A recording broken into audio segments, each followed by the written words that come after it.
Au sommaire de ce lundi sport, le premier Ultra Raid VTT de Gérardmer, l'épilogue du championnat de France de boules lyonnaise, le retour de l'Enduro des Roches à Saint-Dié et le 23e Spinabad. Mais l'actu, c'est tout d'abord une nouvelle victoire pour Romain Fèvre, la 4e de la saison en championnat du monde, mais la première sur le Grand Prix d'Angleterre. 3e de la première manche, le pilote de Donneville a réalisé un départ parfait sur la seconde et a fait seul la course en tête pour remporter haut la main son 22e Grand Prix en carrière. Après 12 étapes sur 20 de MXGP, le Vosgien porte son avance en tête du classement général à 32 points, suite dans 3 semaines en Finlande. C'était l'événement du week-end et une nouveauté, le premier Ultra Raid VTT à Gérardmer de vendredi à dimanche. Le principe, 3 jours d'épreuve et 3 formats au programme de 4000 à 7000 mètres de dénivelé et 130 à 190 km cumulés. La plus petite distance étant accessible au VTT à assistance électrique, une compétition venue d'Outre-Quiévrain. De base, notre course Ultra Raid des Trois-Vallées existait en Belgique depuis 2019 et voilà, étant belge mais amoureux des Vosges depuis des années, c'était pour moi la continuité en fait de notre aventure. Les 600 dossards se sont arrachés en l'espace de 24 heures, la jauge avait été revue à la hausse et ils étaient 900 au final au départ. Samedi sur ces images, les pilotes partaient pour 56 à 85 km de course du côté de Xon-Rue-Longemer et Liezé. Dans les pelotons, 50% de Français et de nombreux frontaliers, belges et néerlandais notamment. Je me sens bien, un tout petit peu nerveux, j'ai pas l'habitude de partir en première ligne, on verra bien ce qui se passe.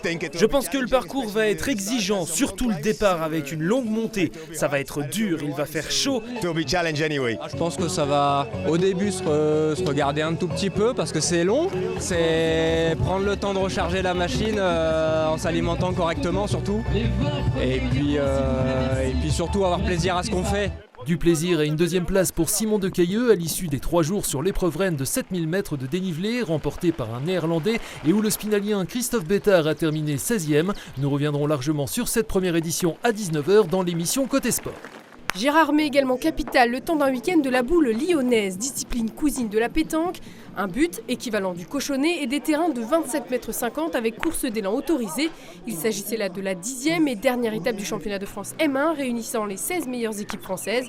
Un bel anniversaire pour les 90 ans du club local.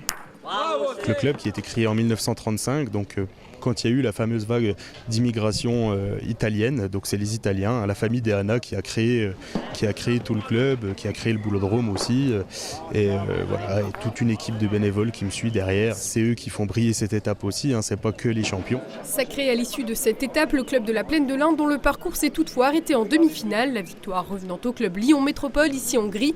Prochain rendez-vous pour l'AS Gérardmer au mois d'août avec un challenge de 32 doublettes de 3e et 4e division, dénommé Philippe Renaudin, emblématique président du club disparu en début d'année. Autre épreuve VTT au programme, l'Enduro des Roches ce dimanche à Saint-Dié qui a également attiré de nombreux étrangers, 40% d'Allemands, 20% de Belges et le reste de Français venus de tout le Grand Est mais aussi de régions parisiennes et des Alpes, soit un peu plus de 450 pilotes dont une quarantaine de jeunes pour cette 4e étape du circuit East Coast Enduro Tour, la plus réputée. Cette spéciale au programme pour 34 km et 1400 mètres de descente très technique dans le massif de la Bure.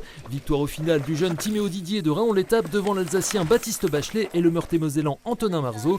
Suite de la compétition fin août à Giromagny dans le territoire de Belfort avant l'épilogue le 6 septembre entre Bussan et Saint-Maurice-sur-Moselle. Badminton pour finir avec ce week-end la 23e édition du Spinabad, plus grand tournoi vosgien organisé par le club d'Épinal, ici sous la halle des terrains de tennis couverts avec 320 badistes pour plus de 500 matchs sur l'ensemble du week-end, avec les sacres dans les plus hautes catégories du Mulhousien Swan Hardy et de l'Alsacienne Iliana Gilbert.